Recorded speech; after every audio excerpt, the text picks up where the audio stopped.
है वही से हूँ और इस बिजनेस से पहले एक बहुत बढ़िया जॉब करता था एयरफोर्स में। आप लोग जानते होंगे एयरफोर्स क्या होता है? जानते हैं? क्या होता है? हवाई जहाज में थोड़ा बोलेंगे? वायुसेना। एग्जैक्टली। अनिल जी पकड़ गए, क्योंकि कई बार मैं उधर कहीं बाहर जाता हूँ, उनको बोलो एयरफोर्स तो सीधा जहाज ही बोलते हैं। पढ़ते पढ़ते मेरे को नौकरी मिली। एयरफोर्स 3 तरीके की सेना होती है अपने यहाँ पे, जो डिफेंस कैटेगरी है वो 3 तरीके की है। एक आर्मी जिसका काम है जमीनी क्षेत्र की रक्षा करना, नेवी जिसका काम है समुद्र क्षेत्र की रक्षा करना, और एयरफोर्स जिसका काम है वायु क्षेत्र की रक्षा करना। तो एयरफोर्स की नौकरी थी, ठीक ठाक नौकरी थी। ये बिजनेस मुझे मिला, लेकिन शुरुआत में इसको समझ नहीं पाया। क्यों नहीं समझ पाया? क्योंकि पढ़ते पढ़ते नौकरी जो मिल गई, और जब पढ़ते पढ़ते नौकरी मिल जाए, जिंदगी में धक्के ना खाने पड़े, तो एक आदमी को ईगो हो जाती है। यस और नो? मुझे भी ईगो हो गई थी। दूसरी चीज, बताने वाला उम्र में मेरे से छोटा था, रिश्ते में मेरा भतीजा था, एजुकेशन में मेरे से कम था, वो स्टूडेंट था और मैं नौकरी पे था, जिसने मुझे इस बिजनेस के बारे में बताया। आज यहाँ पे सर ने मार्केटिंग प्लान दिखाया, आप लोगों को समझ में आ गया होगा कि क्या किस तरीके का सिस्टम है। लेकिन जब मुझे बताया गया था, मुझे नहीं समझ में आया था, क्योंकि अभी अभी मैंने बताया कि बताने वाला उम्र में, रिश्ते में, एजुकेशन में, जिंदगी के हर पैमाने पे वो कम था और मैं बड़ा था। और अक्सर हम बड़े लोग एक भूल चूक करते हैं, अपने से छोटे की बात को महत्व नहीं देते। यस और नो? ये गलती मैंने भी की। उसने मुझे बताया, जैसे ही वो मार्केटिंग प्लान देखी, सर थोड़ा बोर्ड आगे कर सकते क्या? और मार्कर है क्या? मार्कर कपड़ा दे दे। एक बार जब तक आप लोग तालियां बजा लें, जब तक ये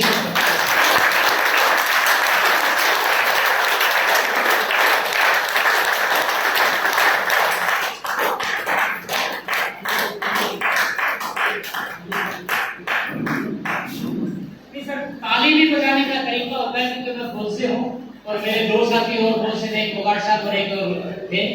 देखिए, हर आदमी जो चलता है, सभी लोग चलते हैं ना जी। 26 जनवरी और 15 अगस्त की परेड देखी होगी, उसमें भी क्या होता है? उसमें भी फौजी चल रहे होते हैं, लेकिन उनकी चाल में और हमारी चाल में एक अंतर होता है। उनकी चाल देखने लायक होती है, क्योंकि उनके फुटस्टेप एक जैसे होते हैं। ये पैर आगे है तो सबका यही होगा, ये आगे है तो यही होगा, ये हाथ आगे है तो यही होगा। यस और नो? इसीलिए वो देखने लायक होती है।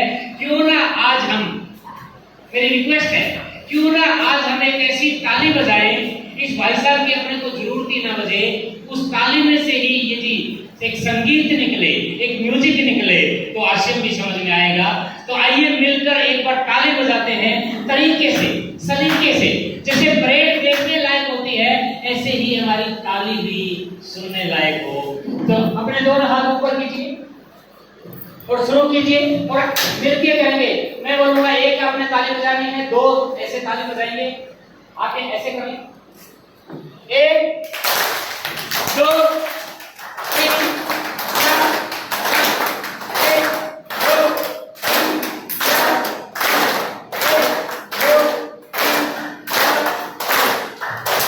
Thank you. अब पहले वाली फटर वाली ताली से ये वाली ताली कुछ अच्छी थी या खराब थी? इसीलिए परेड में वो देखने लायक होती है, क्योंकि वहां पर हर जवान शेयर करेंगे, ताकि आपको यहाँ के माहौल के अंदर आनंद भी आए और पैसा भी आए। यदि दोनों चीज आए तो कैसा रहेगा? बेस्ट रहेगा सर। सर बोलते नहीं यार। अच्छा हो सकता है? यस और नो? तो मैं अपनी बात कहाँ बोल रहा था? कहाँ था सर नरेंद्र जी? क्या बात कर रहा था? उस लड़के ने समझाने की कोशिश की, क्योंकि देखिए आरसीएम बिजनेस क्या है, थोड़ा सा मैं इसको बताता हूं।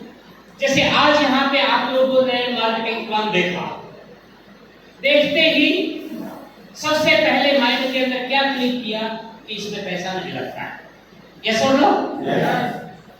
यानी खोने के लिए कुछ नहीं है, पाने के लिए सब कुछ है। उसने भी कहीं से मार्केटिंग प्लान देखा और देखते ही उसके दिमाग के अंदर एक ही चीज आई कि दो लोगों को मार्केटिंग प्लान दिखाना होता है। एक साइड में चाचा जी को बता दूंगा, पूरे हिंदुस्तान में घूमे हुए हैं, दूसरी साइड में किसी और को ढूंढ लूंगा। शुरुआत ऐसे ही होती है सर, ज्यादा विजन के साथ काम नहीं होता। शुरुआत में तो मुर्गा फंसाने वाली बात होती है। यस और नो? मैं थोड़ा सा रिलेट करना चाहूंगा, आप लोग यस और नो का जवाब देते रहिएगा। तो वो सबसे पहले मेरे पास आया। संयोग देखिए, उस टाइम मेरी पोस्टिंग पठानकोट थी, मेरी ज्वाइनिंग बड़े अटपटे तरीके से हुई। मैं छुट्टी काटने के लिए घर आया था और वो कहीं से उसी दिन प्लान देख के आया। आते ही मेरे पास भागा आया, बोले चाचा जी एक गजब का बिजनेस है। अब जो बच्चा पढ़ रहा हो और आपकी नौकरी 19 साल की हो चुकी हो, वो आपको बिजनेस के बारे में बताए, ईमानदारी से बताएं, मुझे समझ में आता है जी? नहीं आता। मैंने उसको ऊपर से नीचे तक देखा जब उसने बिजनेस का नाम लिया। दूसरी बात बोली बिना पैसे का है। अब बिना पैसे का बिजनेस कहते ही मेरा माथा ठनका, क्योंकि अभी तक इसको छोड़ दिया जाए तो मेरी जानकारी में ये था कि पैसा लगाओ पैसा कमाओ, उसी को बिजनेस बोलते हैं। तीसरी चीज बोली कि कपड़ा पहनने से चलता है, क्योंकि उस टाइम कपड़े की कीमत होती थी।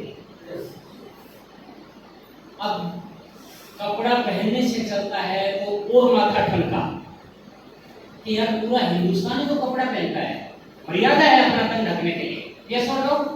अब आप बताएं, कपड़ा पहनने से बिजनेस किसी का चलता है क्या? ये तो तन ढकने के लिए मर्यादा है। ये जो पागल आदमी नहीं है, पागल बनता रह सकता है।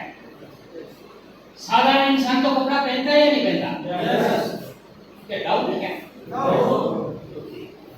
और चौथी चीज उसने बोली कि पूरे हिंदुस्तान में आप इसको कर सकते हैं। उसका इतना कहना था और मेरा पारा हाई हुआ कि बकवास बंद कर, आज तक ऐसा मैंने कभी सुना नहीं है, ये बेकार के झंझट होते हैं। तेरे बाप दादा ने इज्जत कमाई है, यदि उस इज्जत को बढ़ा नहीं सकता तो उसको गिरा मत। अक्सर हम अपने से छोटे बच्चे लेक्चर देते हैं। यस और नो?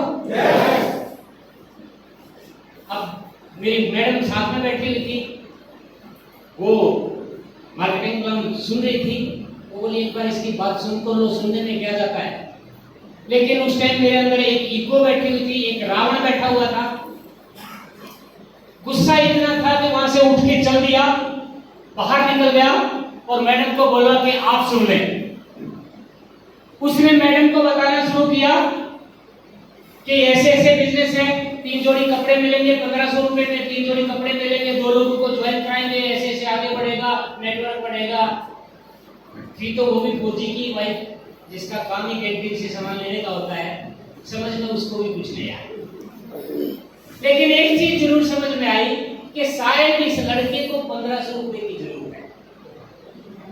इतनी सी बात समझ में आई, क्योंकि उस टाइम पे 1500 रुपए में 3 जोड़ी पैंट शर्ट मिलते थे। वो उसको बोले बेटा तेरा 1500 रुपए में काम चल जाएगा क्या? वो भी बड़ा स्मार्ट था, बोला हाँ चाची जी चल जाएगा। उसने अपने पर्स में से 1500 रुपए निकाले, उस लड़के को दिए। उसने 3 जोड़ी की पैंट शर्ट की वो किट दे दी, वो किट भी वापस उसी को दे दी कि तू सिला लेना।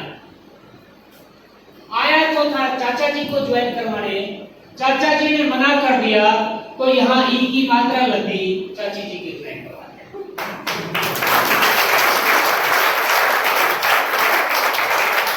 छुट्टी काट के वापिस चला गया। 1.5 साल बाद में वापस आया। मेरे फौजी भाई ने सभी को पता है, अपन 1-1.5 साल बाद ही छुट्टी वापस आते हैं, जो बड़ी छुट्टी होती है। 1.5 साल बाद वापस आया तो देखने को क्या मिलता है, जिस लड़के को बोल के गया था कि बेटा पढ़ लिख ले, मेरी लिए कोई अच्छी नौकरी ढूंढ लेना, वो इस बिजनेस से दुनिया के 3% लोगों में आ चुका था। वो रॉयल्टी अचीवर बन चुका था और उसकी 1 महीने की इनकम उस टाइम पे, आज की बात नहीं, ये 2002 की बात है, आज की बात ये 2002 की बात है। उस टाइम पे उसकी इनकम 28,700 रुपए एक महीने की। तो अभी मेरे साथ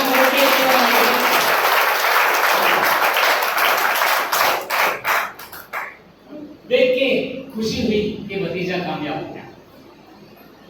अब आप बताएं, थोड़ा सा जवाब देना ईमानदारी से। यदि आपके घर में, आपके खानदान में आपका चिराग कोई कामयाब हो जाए तो आपको खुशी होती है? खुशी होती है? जी हाँ, बहुत हद तक आप ठीक बोल रहे हैं। लेकिन यदि वो आपकी इनकम से ज्यादा निकल जाए तो खुशी होती है? नहीं, थोड़ा बोले, ईमानदारी से बोले सर। यस और नो बोले बस। यस और नो। कुछ लोगों को होती है, कुछ लोगों को नहीं होती। मानवीय स्वभाव है। मुझे भी खुशी हुई थी कि भतीजा कामयाब हो गया, लेकिन अगले ही पल सोचने पे मजबूर हुआ, तू काहे का बनने का बन रहा है? अपनी सारी जवानी एयरफोर्स में बिता दी, तेरी नौकरी 20, इसकी ये 1.5 साल की इनकम 28,700 रुपए, मैंने 20 साल एयरफोर्स में बिताए और 2002 की बात कर रहा हूँ। उस टाइम पे पे कमीशन नहीं रहा था। उस टाइम पे मेरी इनकम थी 19,800 रुपए।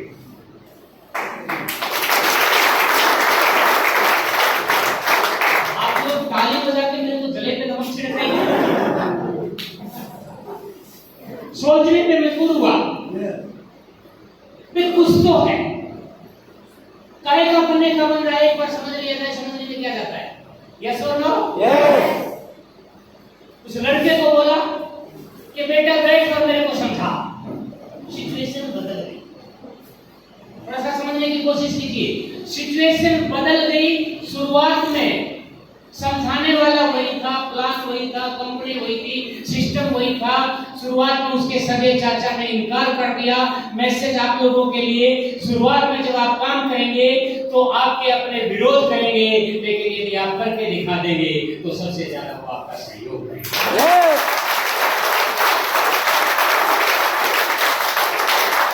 इस लड़के को बोला बेटा बैठ और मेरे को समझा। समझाना शुरू किया तो उसने एक शब्द रॉयल्टी बताया कि इस बिजनेस से रॉयल्टी आती है। और वो क्या होती है कि उससे पहले हमने रॉयल्टी को भी नाम सुना नहीं था। बोला रॉयल्टी आती है, जिंदा रहोगे तो भी मिलेगी, मर जाओगे तो भी मिलेगी। ऐसा कैसे हो सकता है? हमने ऐसा कभी सुना नहीं था। सिर्फ पेंशन के बारे में सुना था कि मर जाएंगे तो मैडम को पेंशन मिलेगी, लेकिन इसने बताया कि रॉयल्टी वो भी बढ़ के मिलेगी। तो मैं बोले ये बताइए रॉयल्टी कैसे आती है? मुझे ये सीखा। उसने बताया कि ऐसे ऐसे बिजनेस एक साइड में 3.5 लाख का होगा, दूसरी साइड में 1,15,000 का होगा। तो उस टाइम पे रॉयल्टी 2% थी, आजकल वो 3% है। ऐसे उस टाइम पे रॉयल्टी टोटल 6% होती थी, आजकल 8% है। बोला रॉयल्टी इनकम आएगी। तो बोले क्लिक किया। ये क्लिक किया कि रॉयल्टी लेनी है, क्योंकि देखिए आप लोग भी अपने परिवार से प्यार करते होंगे। यस और नो? यस। उनको सुरक्षित देखना चाहते हैं? यस और नो? यस। मैं भी अपने परिवार को बहुत प्यार करता था, आज भी करता हूँ। उनको सुरक्षित देखना चाहता था। तो ये रॉयल्टी क्लिक की। मुझे बताया गया कि एक साइड में बिजनेस 3.5 लाख का, दूसरी साइड में 1,15,000 का भी बिजनेस करते हैं तो आपको रॉयल्टी मिलेगी। या तो मैंने किया नहीं, किया तो ऐसा धूम धड़ाका किया, इस बिजनेस से पहले ही मैंने रॉयल्टी अचीव कर लिया। पहले ही मैंने, कंपनी का रिकॉर्ड है, पहले महीने रॉयल्टी अचीवर बना, दूसरे महीने और बड़ी रॉयल्टी, तीसरे महीने और बड़ी रॉयल्टी, तीसरे महीने की मेरी इनकम थी पूरा कपड़ा है। ये ले लो, ये मिटा दो क्या सर? सर मिटा दे क्या? या तो शुरू किया, नहीं शुरू किया तो तीसरे महीने 50,000 की इनकम पे, 3 महीने बाद में 50,000 की इनकम पे। एयरफोर्स की नौकरी में कितनी थी मेरी? 19,800। अब आप बताएं, जब आप रॉयल्टी पे जाते हैं और आपकी इनकम बढ़ती है, आपको अपने तरीके के जो काम कर रहे हैं उस तरीके के ऊपर यकीन होगा। यस और नो? ये आप सही दिशा में जा रहे हैं। पहले महीने में 2%, फिर 3%, फिर तीसरे महीने सीधा 6%, इस तरीके से 50,000 से ज्यादा की इनकम। मैं अपने आप में और बनने का हो गया कि मैं बिल्कुल सही कर रहा हूं। लेकिन यहां मैंने एक गलती की थी। जो गलती मैंने की है वो आप मत करना। ये बात तो समझना। तो ये दीवार है, इस दीवार पे मुकेश कोठारी जी बोलते हैं किसी भी एंगल से सिर टकराए, कैसे भी टकराए, ये दीवार नहीं टूटेगी, सिर टूटेगी। फोड़ के देखना है या समझना काफी है? समझना काफी है। लेकिन मैंने फोड़ के देखा। मुझे बताया गया कि आपका ये तरीका गलत है जो रॉयल्टी ले रहे हो। उस टाइम पे मैंने क्या काम किया? मेरे जो एयरफोर्स के साथी थे पठानकोट, जीन्स से किट लेके जाता, पठानकोट के पास एयरफोर्स स्टेशन के बिल्कुल सामने चक्की बैंक है, वहां उतरता, उनको बिस्किट देता, पैसे कलेक्ट करता, वापस जीन, अगली ट्रेन में फिर आना जाना, यानी कुली का काम किया मैंने। इस तरीके से रॉयल्टी हासिल की। ना सीखा ना किसी को सिखाया। यहाँ एक गड़बड़ की मैंने, बहुत बड़ी गड़बड़ की। मैं 3 महीने बाद 50,000 की इनकम पे तो पहुंच गया, लेकिन ना मैंने सीखा ना किसी को सिखाया। मेरे जो साथी थे थोड़े दिन के बाद वो ट्रांसफर होते चले गए। कोई बेंगलोर चला गया, कोई मद्रास चला गया, कोई कलकत्ता चला गया, कोई जामनगर, कोई बड़ौदा, कोई कहीं कोई कहीं। 7 महीने बाद मेरी वो इनकम इतने रुपए पे आ गई। कितने पे आ गई सर? आप फिर ताली बजा के मेरे 97 रुपए पे आ गई। अब 97 रुपए पे एक करिए निकाल।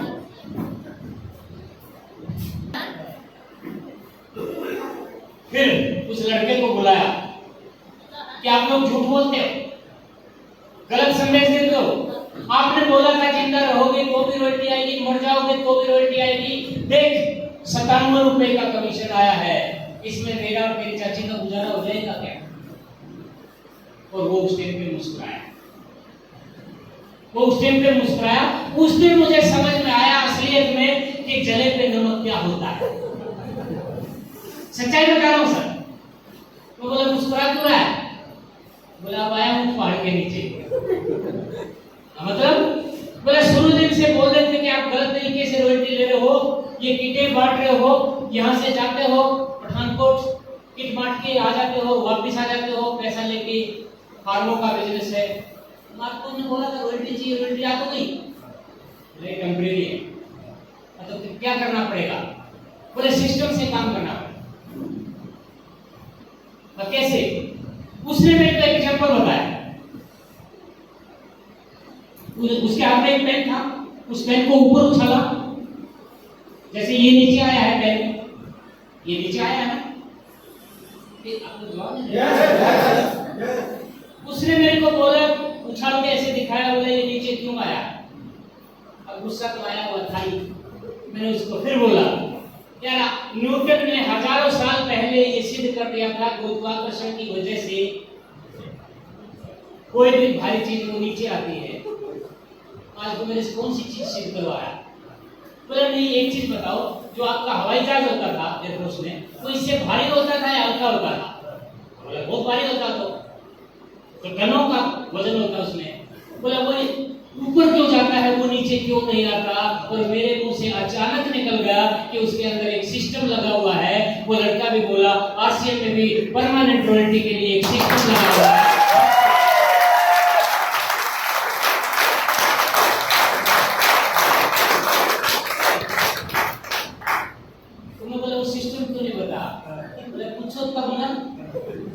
ईगो तो आपके अंदर इतनी थी। तो उस लड़के के पास गया और उसको बोला कि बेटा बैठ, और वो सिस्टम समझा। अब आप बताएं, आपको वो सिस्टम सीखना है या मेरे वाला सिस्टम सीखना है जो एक बार 50,000 और वापस 97 रुपए? कौन से वाला चाहिए सर?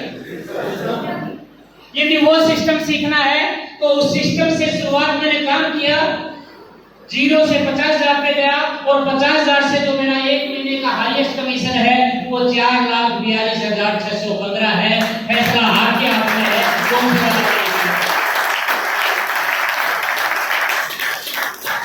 वाला बताऊंगी? ये वाला या ये वाला? ऊपर वाला। ये वाला? यस। ये वाला नहीं चलेगा? नो। जी हाँ, सिस्टम के अंदर ताकत है सर। आरसीएम बिजनेस की एक सिस्टम है, अभी आपने देखा। अभी आपने सारी चीजें देखी, मार्केटिंग प्लान देखा, ये पैसा बाहर जा रहा है, पैसा कंपनी अपने यहां से नहीं दे रही है, वो मार्केट में जो पैसा जा रहा था उसी पैसे की डायरेक्शन और डाइवर्शन आपकी तरफ कर दिया। यदि सामान यहां से खरीदेंगे तो पैसा आपके घर में आएगा, सामान यहां से नहीं खरीदेंगे तो पैसा नहीं आएगा। तो चलिए एक बार सिस्टम के बारे में बात कर लेते हैं। एक बार आप तालियां बजा लें जब तक मैं यहां से इसके बात कर लेता हूं।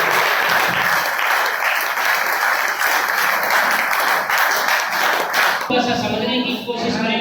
मार्केटिंग प्लान आपने देखा, आरसीएम भी अपने को करना चाहिए। अभी रविंद्र जी ने बहुत अच्छी अच्छी बातें आपको बताई थी कि इसका कितना बड़ा फ्यूचर होने वाला है। अभी लोग इसकी पावर को नहीं समझे हैं, लेकिन डायरेक्ट सेलिंग की पावर को लोग नहीं समझे हैं और हमारे जीवन में आरसीएम आ चुका है। ऐसा आरसीएम में क्या स्पेशल है, ऐसा क्या है, वो देखने वाली बात। आरसीएम बिजनेस की स्पेशलिटी क्या है, क्या विशेष पावर है। यदि हमें उसकी पावर का पता चल जाए तो उसकी वैल्यू बढ़ जाती है। जैसे मारुति एल्टो लेंगे, उसकी वैल्यू कितनी होगी जी आज की डेट में? 5 लाख लगा लो, 5 लाख। और BMW लेंगे तो 50 लाख। यस और नो? इसका मतलब मारुति एल्टो में और BMW में कुछ ना कुछ पावर का, कुछ ना कुछ फीचर का, कुछ ना कुछ डिजाइन का, कुछ उसकी वैल्यू क्यों बढ़ी है, इसका मतलब उसमें कुछ फैसिलिटी है। यस और नो? यस और नो?